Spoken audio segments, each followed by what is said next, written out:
Horror कहानियां थी। प्रेत, जिंदगी किस वक्त अपना रुख बदल लेगी ये कोई नहीं जानता। कब फूलों से भरी बगिया उजड़कर खाक हो जाएगी, कब मैदान बंजर रेगिस्तान हो जाएगा और कब खुशियों से भरी जिंदगी मायूस हो जाएगी ये कोई नहीं जानता। ये कहानी है कनिष्का की, जिसे अंदाजा भी नहीं था कि उसके जीवन का अगला पल उसके लिए क्या लाने वाला था। एक ऐसा अंधेरा जो हमेशा के लिए उसकी खुशियों को खा जाने वाला था। मम्मा, तुम कब से तैयार हो रही हो और कितनी देर? जल्दी चलो ना, हम लेट हो जाएंगी। अभी आई लाडो, बस 2 मिनट, साड़ी तो पहनने दे। लगता है आप भूल गई है कि आज मेरी कॉन्वोकेशन सेरेमनी है और मैं फर्स्ट आई हूँ। आज के दिन मैं लेट नहीं हो सकती मम्मा। इसीलिए तो समय लग रहा है लाडो। जिसकी बेटी फर्स्ट आई है उसे तैयार भी तो फर्स्ट क्लास होना पड़ेगा ना। कनिष्का बचपन से ही पढ़ाई में बहुत तेज थी। हमेशा फर्स्ट आना, एक्स्ट्रा करिकुलर एक्टिविटीज में पार्टिसिपेट करना और अपने घर वालों का नाम रोशन करना, ये सब उसके लिए आम था। हड़बड़ाते हुए अपनी मम्मी और पापा के साथ कनिष्का अपने कॉन्वोकेशन में चली जाती है। I must say, Mr. and Mrs. Verma, you are very lucky जो आपके घर इतनी होनहार बच्ची पैदा हुई, वरना इस उम्र में तो अक्सर लड़के और लड़कियां भटक जाते हैं। पर कनिष्का दिन रात अपनी पढ़ाई में लगी रही और आज उसने हमारे कॉलेज का नाम पूरे स्टेट में रोशन किया है। स्टेज पर जाकर कनिष्का अपनी डिग्री लेती है। उसके लिए आज का दिन बेहद खुशी का था और वो इस पल को हमेशा के लिए कैद कर लेना चाहती थी।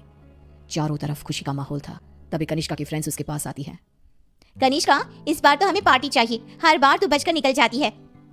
अरे कौन सी मेरी जॉब लग गई है, इतनी भी बड़ी बात नहीं हुई है। अब बस लंदन यूनिवर्सिटी में मेरा एडमिशन हो जाए तब पार्टी पक्की। तुम लोग कनिष्का की बातें तो रहने ही दो, मैं दूंगी पार्टी। आफ्टर ऑल कॉलेज की डिग्री मिल गई है मेरी बच्ची को। She is a graduate now. तो आज रात को मेरे घर पर पार्टी रहेगी, तुम सभी को आना है। रात को सभी पार्टी में आते हैं। सभी बच्चे नाच कूद रहे होते हैं। तभी कनिष्का खिड़की पर जाकर बाहर देखती है, जहां सामने के घर की छत पर बैठी एक औरत उसे लगातार घूरे जा रही थी। ये मिस्टर शाह के घर में ये औरत कौन है? वो तो अकेले रहते हैं। तभी वहां कनिष्का की फ्रेंड आ जाती है। तू यहाँ रात को बाहर तारे देख रही है क्या?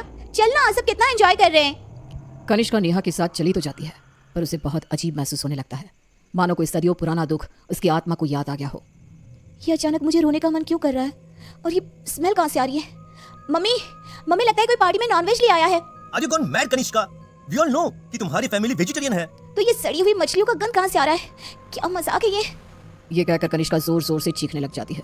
कनिष्का की आवाज सुनकर गौतम वहां आता है। ड्रामा मत करो कनिष्का, बस इसी कारण से ही मैं पार्टी वार्टी पसंद नहीं करता। चलो जाओ अपने कमरे में। सभी अपने अपने घर चले जाते हैं और इसके बाद कनिष्का का बिहेवियर और भी खराब होता जाता है। रात को 3 बजे अचानक उठकर कनिष्का दीवारों से बातें करने लगती है। उसकी आवाज सुनकर रीना भागते हुए आती है। अरे बेटा, इतनी रात को तुम यहाँ पर क्या कर रही हो? और दीवार को देखकर किससे बात कर रही हो लाडो? कोई नहीं है यहाँ। रीना कनिष्का को सीने से लगा लेती है। कनिष्का का शरीर बहुत गर्म था। रीना ये देखकर सोच में पड़ जाती है। आज तक मेरी बच्ची ने कभी ऐसा बिहेव नहीं किया। आज क्या हो गया है इसे? शाम तक तो बिल्कुल ठीक थी और अब अचानक इतना तेज बुखार। ये सब क्या हो रहा है? रीना भागकर थर्मोमीटर लाती है और कनिष्का का टेम्परेचर चेक करती है, पर उसका टेम्परेचर बिल्कुल नॉर्मल था। ऐसा कैसे हो सकता है? ये सब क्या हो रहा है? अचानक मेरी बेटी को किसकी नजर लग गई?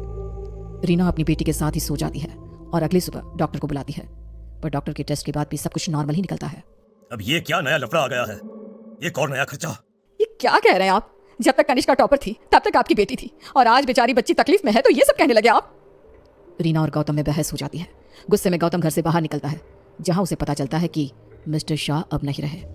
वो घर आकर कनिष्का के पास बैठी रीना को इस बात की खबर देते हैं, जिसे सुनते ही अब तक सोई कनिष्का अचानक मुस्कुराने लगती है और भागती हुई अपनी अलमारी खोलती है और सारे सामान को बाहर बिखेर देती है। क्या ढूंढ रही है बेटा, मुझे बता लाडो। इतने में कनिष्का के हाथ कैंची लग जाती है, जिसे लेकर वो अपने सर के सारे बाल काटने लगती है। मिल गया मम्मा, मिल गया। ये क्या किया तूने? अरे क्या हुआ है लाडो तुझे? मुझे बता।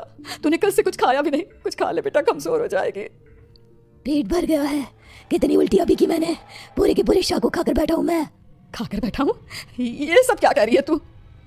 बाथरूम में जाकर देख ले।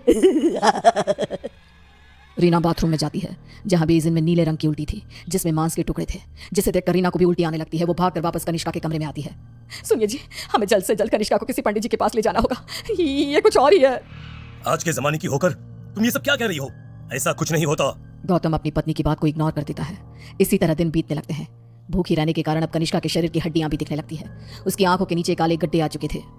अब मैं किसी की नहीं सुनूंगी, बहुत हुआ। रीना अपनी जान पहचान के एक पंडित जी को अपने घर पर लेकर आती है, जो कनिष्का की हालत देखकर ही समझ जाते हैं। बच्ची की हालत बहुत खराब है, इसे मैं नहीं संभाल पाऊंगा।